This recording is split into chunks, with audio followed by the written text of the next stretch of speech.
Thank you, MC, for that wonderful introduction. Good evening, my dear fellow Toastmasters, our District Director, Manal Aqab, our PQD, Yasser Al-Gashar, and our CGD, Siham Muhammad. It's a wonderful morning to be with you all, and I'm so delighted to be here. And thank you so much to the event chair for coming up to me and asking me to be part of this training today. I am forever thankful to you. Today, my first part to represent the eligibility for the contest. Now, if you are here, I want to say congratulations for taking the decision to be here today, meaning that you are thinking seriously of being part of the Toastmasters speech contest. For me, last year, I was a part of the contest. I participated in the area contest and I won first place.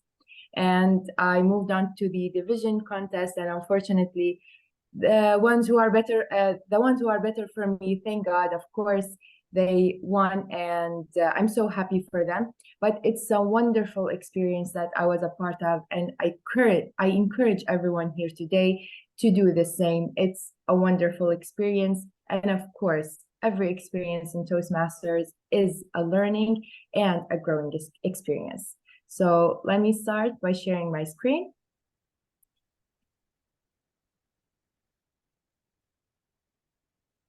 So the content today of my presentation is going to be the eligibility and what is not eligible for the contest, the use of props and electronic devices, protests and disqualifications, and of course, the contestants' briefing.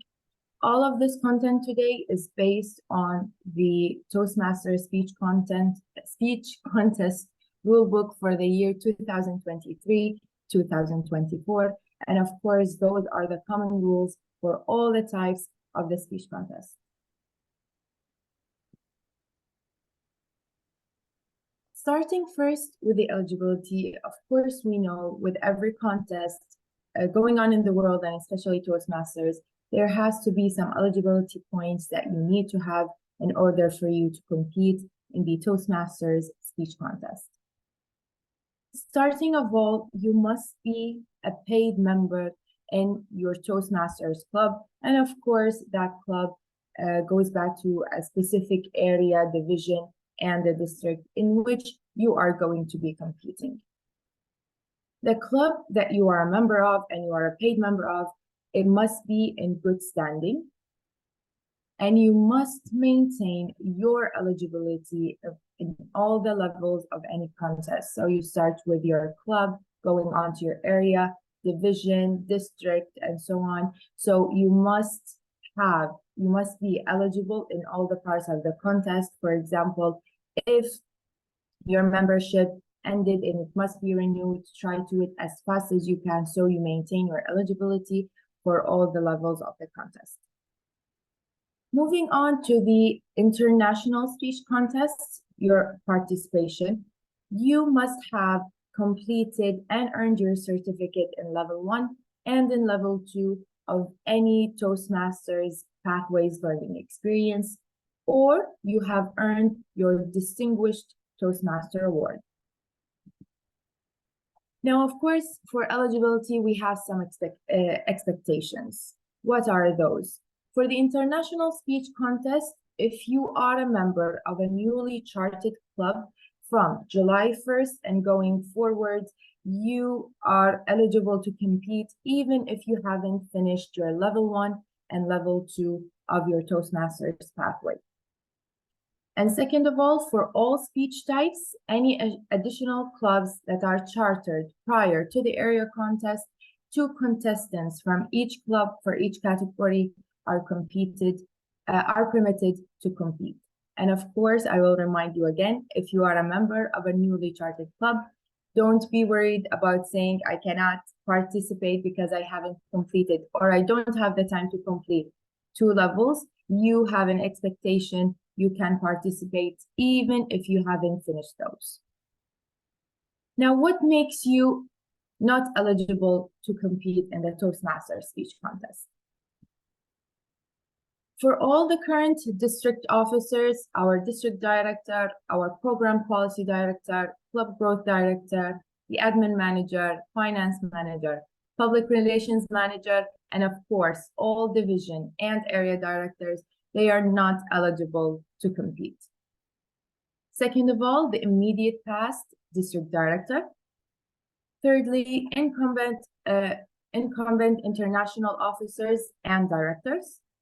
The region advisors or the region advisors applicants. Now, of course, the ones that they are there right now and the ones who want to take their place in the future, they are not eligible to compete. The international officers and the director candidates, as I was saying, the ones that are there right now and the ones who want to take the role in the future, they are not eligible to compete, as well as the candidates for the district positions elected by the district council for the next term. Contest officials and presenters. Now, of course, part of any contest, there must be people running it and making sure everything goes to part, and of course, people that are taking roles to help this contest run. The voting judge, the tie-breaking judge, or the chief judge at the same type of contest type in which they would be competing beyond the club level of any district. The timer, the ballot counter, and the sergeant at arms or any contest officials role in the same, they cannot compete in the same contest which they would be competing. Presenters of any education session, a contest chair, a contest toastmaster, or an event committee chair for all the events at which the contest would be held, including the area, division, and district events, and as well as the international convention. All of those are not eligible to compete.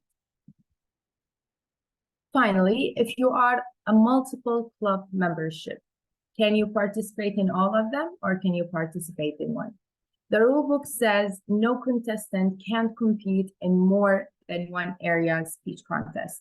So if you are a member in multiple clubs, even if the clubs, they belong to different areas, you can only compete in one areas, even if those two areas belong to different divisions and districts.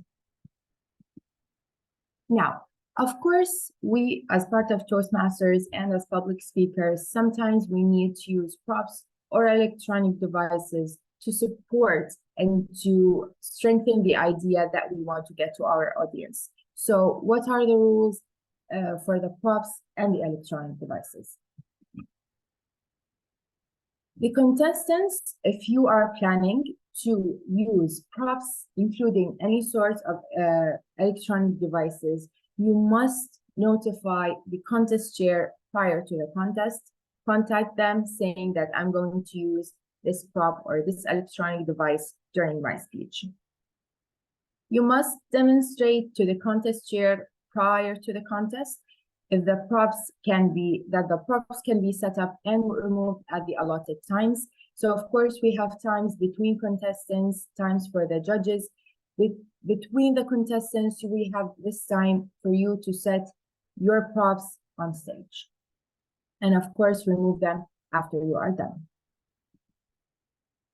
Now, protest and disqualifications. Of course, we know in every contest, there must be some rules that need to be followed, as we said, for the eligibility. And of course, there can be disqualifications if you do not follow the rules. And sometimes we have some protests. Now, the protests are only limited for the eligibility, which we have discussed in the previous slides. And of course, originality, part of the rule book saying your speech, it must be original from your own words. So if that, we can protest that. And of course, you cannot reference any other contestants or the contestant's speech presented at the same contest in which you are competing. Second of all, if lodged with the chief judge or the contestant chair before the contest being adjourned. If you have time disqualifications, time is really important. There are different timing for each type of the contest. So make sure you are within your time limit. And finally, all decisions of the voting judge and the qualifying judges, they are final. Finally, the contestants' briefing. Verify before starting the contest that all of the contestants and pronunciation of their name.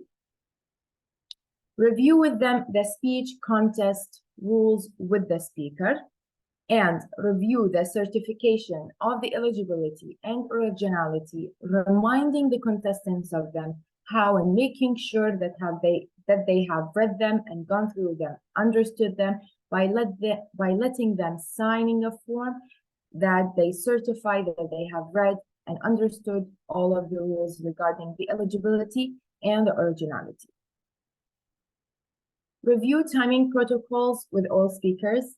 As I said before, each type of contest has different timing, the same as we would do in our regular meetings for the evaluation, for the table topics, and for the prepared speeches, or let's say the international speeches. So each of them has specific timing. Make sure you review them with the speakers. And finally, according with the speakers, the exact speaking area, the stage, the lectern, the table, the lighting, their microphone, and of course, all speakers, they have the opportunity to test that, make sure that everything is working properly, so you won't run to any trouble when it's your time to present your speech. And finally, drawing the speaking positions. In the Toastmasters contest, prior to starting the contest, we would draw the order of the speaking positions. Now, finally, with that being done, do you think that you are eligible to compete in the speech contest? Please take the time to think about it. I recommend all of you go for it. It's one in a lifetime experience. Of course, it happens every year, but if you have the experience now, please go for it. Don't hesitate. And as I always say, in District 20, we are a whole team, especially the district officers, there for any support that you might need. I would like to give thanks to the interpreters in Hindi, DTM Ram Kumar, in Arabic, DTM Asma Hassan, in Tamil, DTM Dr. Kwan, and finally in Malayam, DTM Javier. And always, as of course, thank you for DTM Ankil Kumar for the preparation of this wonderful presentation. He's the contest coordinator for the year 2023-2024, and of course the District 20 PQD team. Thank you, and back to you. Thank you.